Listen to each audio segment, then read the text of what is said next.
Hi, welcome back or welcome to my channel if you've never been here before.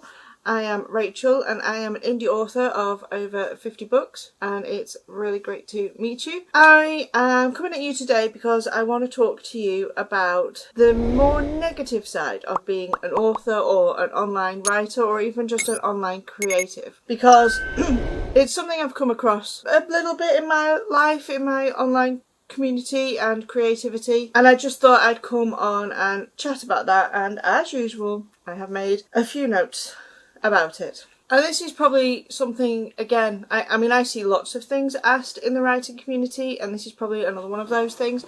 The people ask, how do you deal with negative reviews or the negative comments or unsupportive family members or friends with negative comments? And the truth is, the negativity is probably going to happen. I can't remember who said it, but when you are doing something that puts you in any kind of public eye, the bigger you get, the more people want to pull you down, which is really quite mean, but it's kind of inevitable that you're going to come across negative comments, negative reviews, and even unsupportive family members. And so I just wanted to come on and just chat a little bit about that and how I deal with it and things I've learned along the way. Because I remember getting my very first 1-star review, and this was, 13 years ago. Actually, I remember getting 2 kind of 1-star reviews about 13 years ago. One of them was actually on my book on Amazon, and it was such a really ripping the book apart review. And it didn't matter all the positive reviews I had, that one was the one that made me question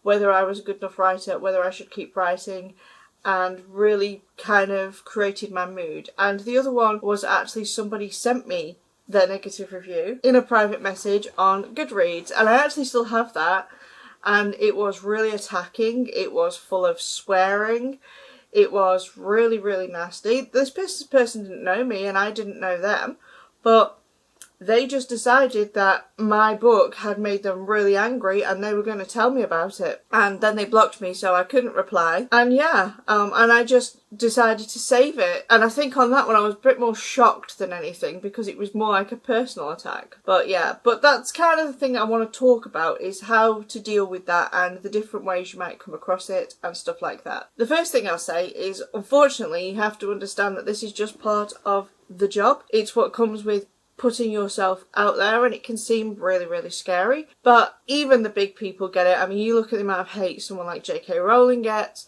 Stephen King, George R.R. Martin, E.L. James, any big names in the author world or any big names in any world, you look for the hate for them, and it is there constantly all the time. I mean, I live in England, so we have a royal family, and you know, Meghan and Harry are constantly in the media getting hate from them, from the public. And, you know, obviously that's probably as big as you're going to get, is being a royal, and it's just, it comes with the territory of putting yourself out there in any way. Obviously, we're not royal family, but as authors, you are putting yourself out there. Someone is going to be upset with you for absolutely no reason whatsoever. And you have to learn to deal with it. You have to understand it. It's just part and parcel of it. Sometimes though, not all criticism is actually bad criticism. I've seen this, people talking about their bad reviews. Now, when people ask me about negative reviews, and I did an episode with my co-host Rob on the Indie Author Roadmap where we were reading our negative reviews, and actually he was reading his negative reviews because I don't read mine, because I know how they make me feel, I know what kind of mood they'll put me in, and it's not a mood that's just for an hour or even a day, it's a mood that lasts for ages, and that negative review will stick with me for a long time and it's in the back of my mind. Whereas Rob, he's got obviously thicker skin than me, he finds them funny, and so we read the reviews or his reviews, and I was like, I'm not going to read mine because I know what kind of headspace that'll put me in. And some of those negative reviews won't actually be negative reviews, they'll actually be compliments, but they've upset the reader in some way. Like, I have a couple of novellas out, and one of the reviews, the negative reviews that I get a lot, is this book was too short and the story was over too quickly. And that review comes up a lot, and this was obviously when I used to read my reviews, and that is really a compliment because they're not saying my writing is bad. What they're saying is they wanted more of the story and there wasn't more of the story. Other things in your bad reviews or criticisms or whatever could actually be constructive criticism, because that does exist. You know, somebody could put something like, I love the story, but it was a bit slow in the middle. The ending was solid, though. They are actually telling you that your ending is spot on, but you could use some work in the middle. And it can feel like an attack on your creativity and your work, but really it's highlighting to you possibly where you need to go and strengthen your craft. You know, maybe you need to work on the middles, because middles are hard. Or maybe, and I'm sure I saw a review about Stephen King, how his endings kind of suck. And I have seen how that is a little bit true on a couple of books where they're a bit rushed and a bit just aren't as satisfying as you'd hope. And obviously, endings are maybe a little bit of a weakness for him in earlier parts of his career. And it's fine. These reviews help you to learn. But if you don't agree with them, it's completely fine too. Just leave it. It's if they say to you, like one of my reviews, when I did used to read reviews, so on my Death Dealer series, Harper, she is purposely, at the beginning of the stories, kind of a little bit run down, kind of a little bit weak. She's been raised by a kind of narcissistic mother. She has... The world is built where there are magicals and there are humans, and if you are magical, you have to register that you are magical.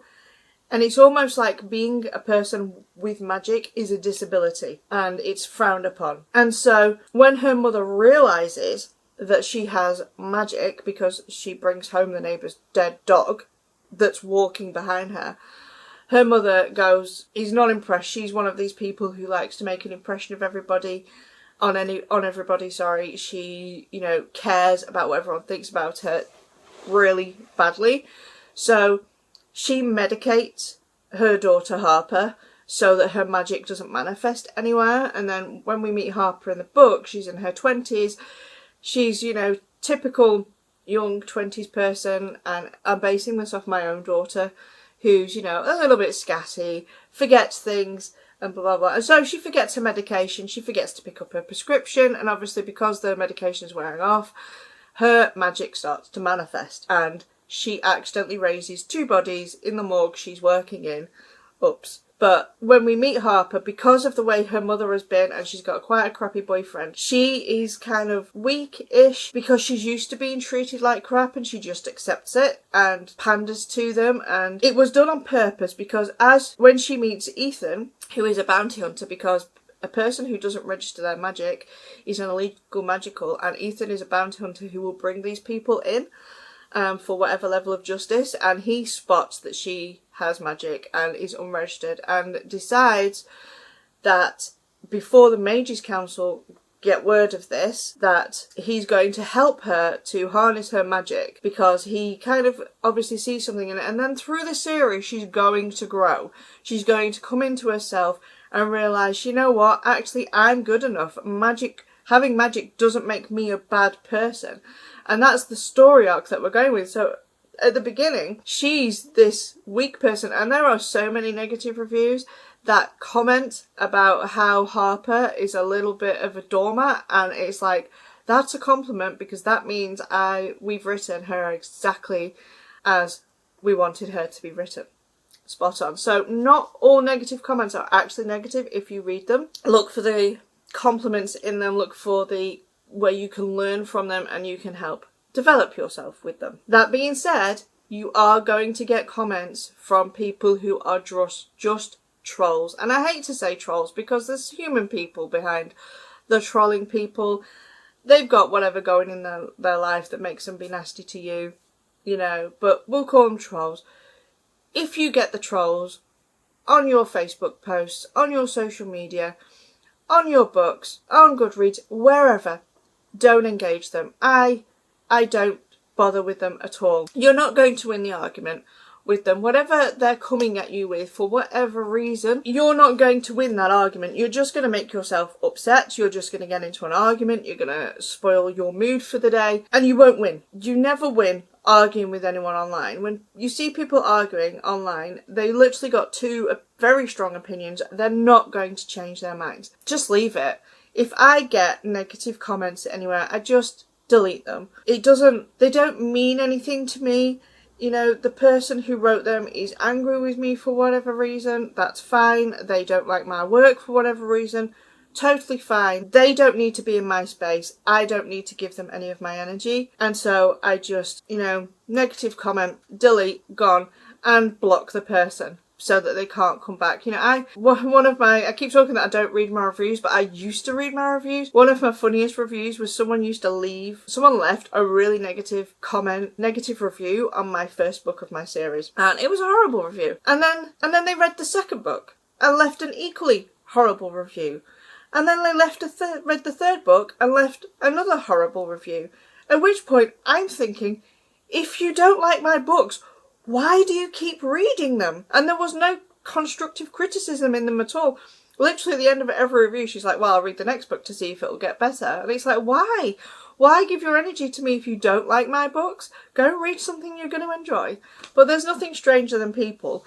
And definitely just don't let it into your world. I follow a vegan Instagrammer because, I'm vegan, and she has 500,000 followers on there. She gets a lot of hate. Whenever she puts anything up, she veganizes a lot of food. She makes her whole foods plant-based. It's great. But she gets a lot of hate from meat eaters and whatever. And it's really funny to read the comments. And one of my favourite things that I ever read was, "Thank you, stranger, from the internet." And that is how you have to remember it. These people that are trolling are just strangers from the internet. You wouldn't know them if you walked past them in the street. So whatever they want to comment, doesn't matter. Delete it, move on. And handling reviews. So I have talked about that I don't read my reviews anymore. And I had this realisation a few years ago that reviews aren't actually for us authors. They are for other readers. They're for other people who are going to come into our space. They are really nothing to do with us. But the other thing is reviews are also subjective. And this is actually funny. So I am reading Fourth Wing at the moment, and you can see I am pretty much finished. The first time I picked this book up, I hated it. I couldn't get through the beginning of it. I thought it was really boring, couldn't understand what the hype was. Now, I don't leave negative book reviews just because I have this opinion of if I leave a negative book review, it's subjective and that's my opinion. And I don't want to stop someone finding their next favourite read because they read my review and I put them off. So I purposely don't ever leave negative reviews. So if I was a reviewer, when I first read this book, I would have left a negative review. It was boring at the beginning, it was long-winded, it didn't pull me in, blah, blah, blah. And it was really frustrating because this was a book that I was like, every time I saw it in the bookshops, I would say to my husband, it really annoys me because this would be a book that I should love. It's got dragons, it's got a school, it's got fighting, so it's like Hunger Games meets Hogwarts meets How to Train Your Dragon, all in one. It literally ticks all the boxes of the things I like to read. And I was really annoyed that I couldn't get into it because this would be a story I would enjoy. And then my daughter read it, and my other daughter read it, and they were both gushing about it, and I was like, it was really annoying. And I said to them how I just couldn't get into this book and stuff, and they were both like, but it's amazing. And so my daughter lent me this copy because I had it originally on audio, and said to me, just go and try it again. And I did, and as you can see, I really love it. And I think some of it was down to my state of mind at the time.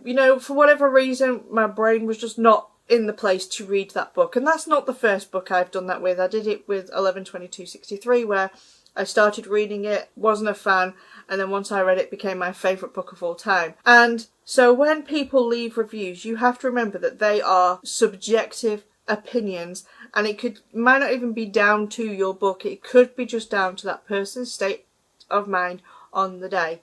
And that was a long-winded way of me saying that. But reviews aren't for you. They're for other readers, and they don't really mean anything to you. Don't read them. Don't take them personally. I know that I can't read them because I do take them personally. I'm not able to have that barrier between myself and that feeling. So I just, as Mr. Miyagi says, best defense, not be there. So I don't read them. The other side of that, what I mentioned earlier, is not just the negative reviews and negative comments, but is also unsupportive family members. I have a very big family, and they all know I'm right. But I have some members in my family who are not supportive. It shocked me at first and upset me at first because you think when you're doing something like writing a book that everybody who says they love you would be 100% supportive, and you would be surprised how that doesn't happen, how the negativity comes and the nasty comments. I have a couple of people that don't say very nice things about my writing in the past, and I was reading Julia Cameron's Artist Way, and she speaks about shadow artists and people who, you've obviously heard of the Carl Jung theory about you projecting, and one of these people who is very critical of my writing has always wanted to write, has never written a book.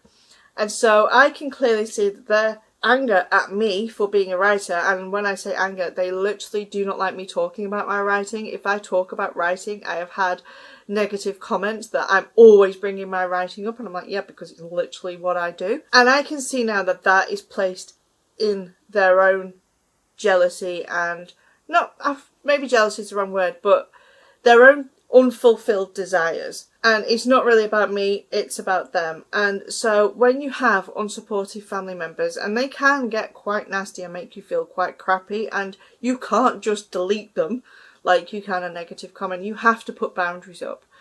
You have to protect yourself. I went through a phase of not sharing my writing with them, not updating them on what I was doing, not letting them into my world. I was like, I don't need your opinions of my writing career, so I'm happy just writing. You stay over there doing your career and I'm going to stay here doing my career, and we'll both be happy. And I did that for a while, and it kept my peace, and now I'm at a point where this is the year I want to be seen, because I don't share my achievements, and this is just a personal thing for me at the moment. I'm like, I'm ready to share my stuff back where this person can see it, but I'm also in a better place that if they start with the negativity, it's just going to bounce off me. I'm like, I'm not interested. I have set that boundary for myself, and that's what you have to do with anyone who's negative in your life about your writing. If you're writing a book, you're literally not doing anything wrong. You're just making up a story and writing it, and if someone hates that, that's something with them.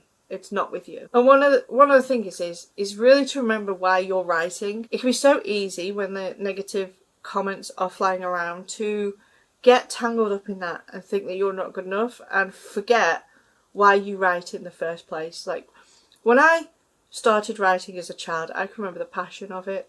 I can remember that desire, the addiction to get my notebook and get into my story world and just have the best time. It was never about what anyone else is going to think of my story. It was never that. It was always just about the story. So when you have this negativity and it's kind of getting at you a little bit, just try and remember why you write in the first place and the joy of it and the fun of it, and try not to let them spoil it. And I know that's really hard, and it's, but sometimes you just have to take a breath, which leads me on to the next one. If you are getting bogged down with the negativity and comments, take a break. Just come away from it all. One of the things is, a couple of years ago, I had some stuff, and I remember I had this thought to myself of, it was online, I have my phone, and I thought, you know what? I can just log off. I don't have to be there. I can turn my phone off. I can put my phone in my pocket. And I literally logged out of all my social medias, put my phone down, and went for a walk with my husband. And this went on for a couple of months. I was like, I don't have to be in that space.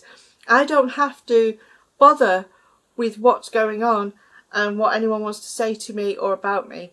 I get an email and I can see it's not, I can just delete it. I don't even have to open my emails. Nobody's forcing me. Nobody's forcing me to read the comments. So yeah, I took a little bit of a break. Nobody actually noticed. You just go. You don't announce on social media you're taking a break. Literally just log out of your social media apps or your Amazon or wherever it is that the stuff is going on and take a break from it until you are better able to deal with it. And to be honest, by the time you're able to deal with it, it's gone. You just move on. On the flip side of that though, you do get a lot of positive comments. There are a lot of positive reviews. On all my books, I have 51 books. I have way more positive reviews than I have negative reviews. Like, the proportion is massive. It's probably about 90% positive and 10% negative. It might even be bigger than that. I can't remember who said it. It could have been Sarah Cannon or something like that. But go and filter your positive reviews. Print them off. Print them on little rolls of paper. Stick them in a jar. And every time you're feeling a bit crappy about your writing, pull out a few and read them until you feel better. Get compliments. Have a positivity folder. If someone reads your story in your family and goes, oh my god, that was really great, like write that on a piece of paper, put it in a folder and pull it out when you need to hear it. Because sometimes the only thing to get us out of that negative mood that the negativity has put us into is to read the positivity. If I do read my reviews, I actually only read the 4 and the 5-star reviews because I figure the 4 might have a little bit of construction in there. But there is nothing wrong with only looking at the positive parts of your writing, because at the end of the day this is a creative career and it's meant to be enjoyable. And one of the things though is use it as fuel. And this is a story of an author I have seen online. I won't name him. He wrote a book. A booktuber read said book, did not like it, made a booktube video completely slating the book. Fine. And the author saw said video and was upset about it. Or maybe not upset about it, I don't know. But used it as fuel. And this is one of the ones, I can't do it, but if you can, and I've seen people do it, I suppose it's fun, is use the negativity as to fuel you on. And so he wrote a book and dedicated it to this booktuber. It blew up on YouTube, you can probably find it, and I don't know where that ended after that, but he used the negativity or the negative review from this person as fuel for his next book. That's an option you can do. I don't know if that tip was helpful. It's probably not one I can do, but yeah. But at the end of the day, what I will say to you at all of this is keep writing. Whatever happens, if you are a writer and you love your writing, keep writing. It was what I did, what I have always done when the negative stuff's going on in my life, whether it's family members getting at me, someone else online getting at me. I put my walls up and I go back to my favourite place, and that is my fictional world. And nobody but me can take that from me, and it's my favourite place to be. Yeah, negativity sucks, and we've got to just learn to deal with it, I'm afraid. But I'm going to leave that here, and yeah. So I hope it was helpful, and I hope you don't have too much negative comments on your writing. I'd love that there was none at all, but it happens. So yeah, I'm going to head off now. Rob and I actually had a chat, like I said, about dealing with negative reviews on our podcast. I'll link the episode down below for you if you'd like to check it out, because he reads one of his negative reviews, which I believe he actually got removed from Amazon because it also gave a spoiler to his book. But I'll link that down below. We also have a small little Facebook group that's actually quite active, and I really love being in there if you want to come and join us. And yeah, all the sign up stuff's down below, you know how this works. But I'm going to leave this here. Hope you have a good writing week, and I'll see you later.